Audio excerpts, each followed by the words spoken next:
नून league की तरह peoples party ने भी इंतखाबात से कबल कई सियासी जमातों के साथ राब्ते शुरू कर दिए हैं और इतलात ये भी आ रही हैं कि इसके राब्ता कमेटियां हैं उनके अरकान अब अवामी नेशनल पार्टी, कौमी वतन पार्टी और दीगर पार्टियों के साथ सीट एडजस्टमेंट की भी बातचीत में मसरूफ हैं उनके साथ कि कोई बात शायद हो सके। दूसरी जानिब अगर बात की जाए तो उसने अपने गढ़ सिंध की उसमें अपने हलकों की अगर बात की जाए तो इंतखाबी जो उम्मीदवार हैं उनके नाम भी फाइनल कर दिए हैं कि कौन कौन इलेक्शन में खड़ा होगा।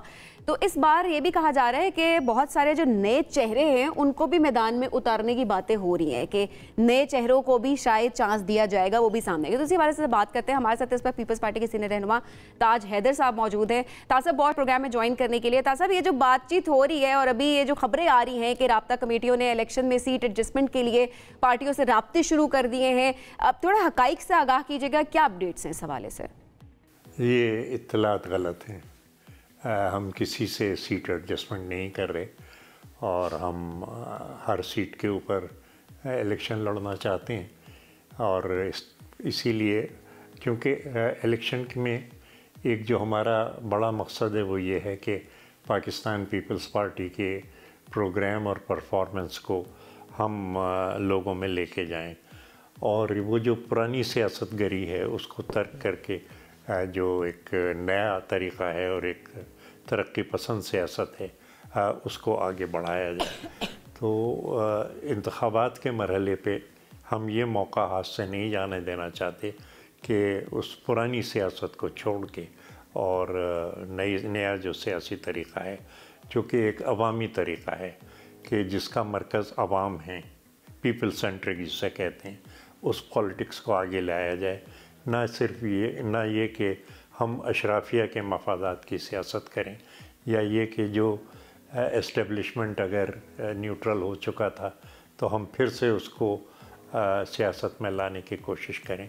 हमारा ये तरीक़ा नहीं है और हम बिल्कुल अपने पैरों पे खड़े होकर इंतखाबात और ताज साहब, नए चेहरे इस इंतखाब में सामने आएंगे पीपल्स पार्टी की तरफ से, ऐसी इतलात भी आ रही हैं जो हलकों में इंतखाबी उम्मीदवारों के नाम फाइनल किए गए हैं, क्या वाकई नए चेहरे हैं? देखिए, वो जो पार्लियामेंट्री बोर्ड हैं वो बैठे हुए हैं, वो गौर कर रहे हैं।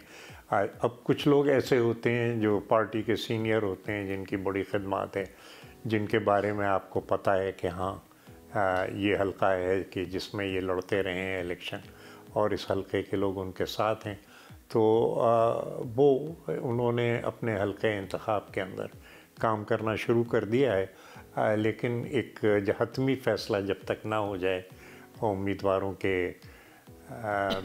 बारे में, तो उस वक्त तक ख्वाहिशात को ख़बर नहीं बनाया जा सकता। ख़बर उसी वक्त बनेगी जब एक अनाउंसमेंट हो जाए। थोड़ा सा और मैं जानना चाहता हूँ आपसे ताज हैदर साहब कि इस वक्त हम जो मौजूदा सियासी सूरत हाल में देखते हैं कि बिलावल भुट्टो साहब बड़ी तनकीद करते हैं नवाज शरीफ साहब पर। ज़ाहिर इससे पहले उन्होंने देखा कि इत्तेहादी हुकूमत थी, हुकूमत साथ बनाते हैं, मिल बैठ जाते हैं, लेकिन जब हुकूमत ख़त्म होती है तो फिर तनकीद करते हैं। इस पर PMLN कहती है कि वो सिर्फ और सिर्फ सियासी बयानबाजी है। मैं आपसे कमेंट ज़रूर लूँगा कि वाकई सियासी बयानबाजी है, वजह क्या है, इतनी तनकीद क्यों है PMLN पर बिलावल भुट्टो साहब की तरफ से?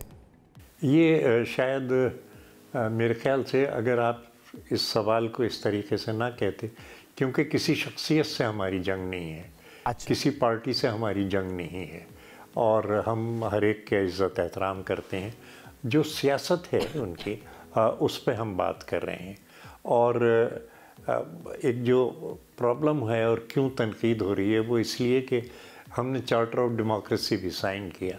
चार्टर ऑफ डेमोक्रेसी के अंदर बहुत सी चीज़ें थीं जो कि हम 18वीं तरमीम में ला सकते थे। न सिर्फ वो चीज़ें नहीं आईं बल्कि 18वीं तरमीम पे अमल दरामद भी मियाँ साहब नहीं कर रहे। या CPEC का रास्ते की बात थी कि वेस्टर्न रूट पे तमाम ऑल पार्टीज़ कॉन्फ्रेंस के अंदर एक इत्तेफाक हो चुका था। या जो 2017 के अंदर मरदमशुमारी की बात थी उसके अंदर बाकायदा एक मुआहदा लिखा हुआ हो चुका था, लेकिन अगर वो उन्होंने उससे इख्तिलाफ़ किया और वो फिर गए तो बहरहाल हम ज़ाहिर है कि इन चीज़ों को पसंद नहीं करते और हम चाहते हैं कि मुल्क आगे बढ़े और हम एक प्रोग्राम देना चाहते हैं। जैसा कि मैंने अर्ज़ किया, हम अपनी परफॉर्मेंस और जो हमारा एक नज़रिया है मईशत का, वो हम सामने रखना चाहते हैं। पब्लिक सेक्टर किस तरीके से लीड लेगा, पब्लिक सेक्टर की लीड लेने के बाद प्राइवेट सेक्टर कैसे आएगा, और उसके बाद जो बाहर का इन्वेस्टमेंट है वो जो थर में हम कर चुके हैं, और थर में हम दिखा चुके हैं कि हाँ 54% इक्विटी जब हुकूमत सिंध ने डाली उसके बाद ये सिलसिला शुरू हुआ, और इस वक्त 3600 मेगावाट। अच्छा ताज साहब, एक और मामले पे भी आपका कमेंट जरूर ले जाएगी। 18वीं तरमीम की अगर बात की जाए तो एक बार फिर से वो खबरों में है, इसका खात्मा क्या हो सकता है और पीपल्स पार्टी इसको बचाने के लिए किस हद तक जा सकती है? नहीं, 18वीं तरमीम की रोल बैक पे किसी किस्म का कोई गुंजाइश उसकी नहीं है। अच्छा। ये हो ही नहीं सकता, ना सिर्फ हम बल्कि बहुत सी दूसरी सियासी जमातें और लोग। यानी 18वीं तरमीम को हम कहते हैं कि नाकाफ़ी थी।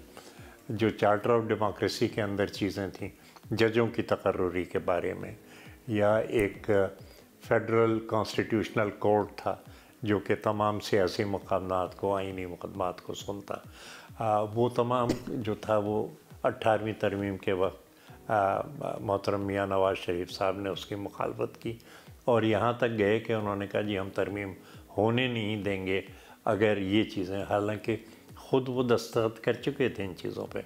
18वीं तरमीम में ये बात थी कि एस्टेब्लिशमेंट के पास कोई नहीं जाएगा, लेकिन ये कि वो एस्टेब्लिशमेंट के पास जा रहे हैं। तो 18वीं तरमीम का roll back, charter of democracy का रोल बैक वो खुद कर रहे हैं। चार्टर ऑफ डेमोक्रेसी एक बहुत बड़ा मुस्बत कदम था जो कि पाकिस्तान की दो बड़ी सियासी पार्टियों ने उठाया था, और अगर वो उस पर कायम रहते तो फिर हालात ये नहीं होते। अब ये जो तरीक़ाकार है कि आप मुल्क के बाहर जाके 5 साल कारोबार करें और उसके बाद आके 4 साल 5 साल आप हुकूमत करें, ये तो नहीं चलता। आप सियासत में रहें, और हमने आपको याद है कि जिस वक्त तहरीक हम चला रहे थे गुज़िश्ता हुकूमत के ख़िलाफ़, तो बार बार हमने कहा कि मियां नवाज़ शरीफ साहब आएँ और क़यादत करें अपनी पार्टी के, वो नहीं आए। तो अब ये तमाम चीज़ें जो हैं ये हमारे सियासी इख्तिलाफ़ात हैं, हमारे ठीक है, ये सियासी इख्तिलाफ़ात हैं। बहुत शुक्रिया सेनेटर ताज हैदर साहब साथ मौजूद थे।